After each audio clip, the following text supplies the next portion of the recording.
Professor Gaines, thank you so much for allowing me to adapt my presentation to the limited technology available to me. So here is, hopefully you can see this, the presentation. I'm going to send you a copy of this as well. So if we go back and look at the history of walking, we see, at least in terms of evolutionary pedagogy, transition from quadruped to biped movement, which can trace back around 4 million years BC. And in that time period, we see a slowly evolving vertical stance that accommodates greater mobility that up into the last century has been sort of the trademark of human movement. And within that past 100 years, we have allowed culture to really freeze our movement into a more sedentary lifestyle, whether it's sitting from place to place, spending more time sleeping within comfort zones, but mostly due to the necessity to immobilize our bodies for long periods of time and unsupportive positions. Movement, in particular, walking, has become sort of a central focus of exercise physiology and rehabilitation, and getting people to relearn how to walk in a way that accommodates proper biomechanics. If we look at the study by Berkowitz and Clark, we see walking mechanics due to sedentary activity being affected by weak abdominal muscles, tight hips, and ineffective glute firing, which leads to a gait pattern that is unnatural.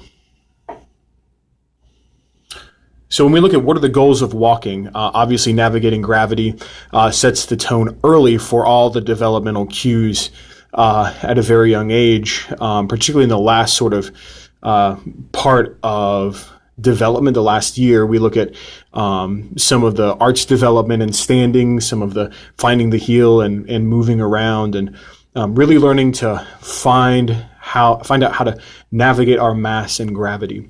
And as we do that, the proprioceptive cues, which become a very important template of body-based learning, really respond well to walking. Although over time, I feel like we lose some of those proprioceptive qualities. Walking remains a very, very good teacher. Utilizing a complex series of muscular contractions in order to move from place to place and fulfill commitments. So the necessity of walking to do and commit to the things that we say we're going to commit to. Walking allows us to increase our commitments and our capacity to effectively navigate relationships. Poise, confidence, and attitude also, interestingly, I think, can be expressed through walking. How we move through rooms, how we carry ourselves and walk can affect how people see our poise, confidence, and attitude. And I think that's a skill that many people do not embrace or are necessarily aware of. So the phases of walking and ambulation, 4 primary phases. 3 are defined as the stance phase, heel strike, pronation, and toe off. I'll go more over that in a different segment of the video. The last phase, which is called the swing phase, which has to this point been termed an active rather than a passive phase, mostly due to the balance and deceleration involved, and does account for 40% of the gait cycles. It's not quite the main part of the gait cycle, but it still compromises close to half. So if we look at heel strike, we see the body's contact with the ground beginning after the swing phase. So we're just getting into the deceleration phase. The body is now starting to slow down and bear the weight of the body and gravity. So force is being applied biomechanically into the ground. And the opposite foot is beginning to complete its toe-off phase and preparing for that swing phase. So a lot of the proprioceptive elements of the hip and the lateral leg, as well as the adductors, are starting to initiate some balance to prepare for weight bearing on one side. The mid-stance phase is really defined a lot by balance, because the other leg is in swing. So the body is figuring out how to give into one side.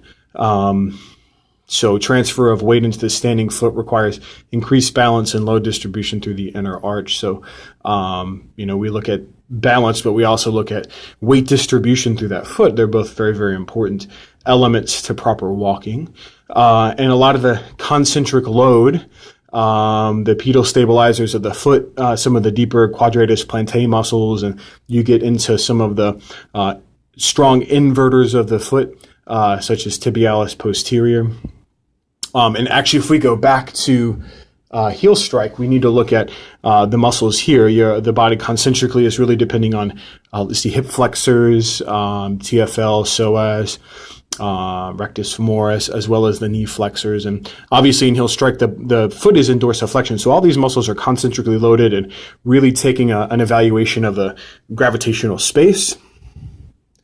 And then in toe off, we're really bearing the weight towards the front of the foot and preparing for the swing phase. Here we're looking at flexor hallucis longus, some of the deeper inverters of the foot still, as well as the hip going into extension to initiate the power phase before swing in order to create propulsion. And then, of course, the swing phase does require muscle activation. It's the smaller portion of the gait cycle, but it is elemental to walking, which brings us to biomechanical principles.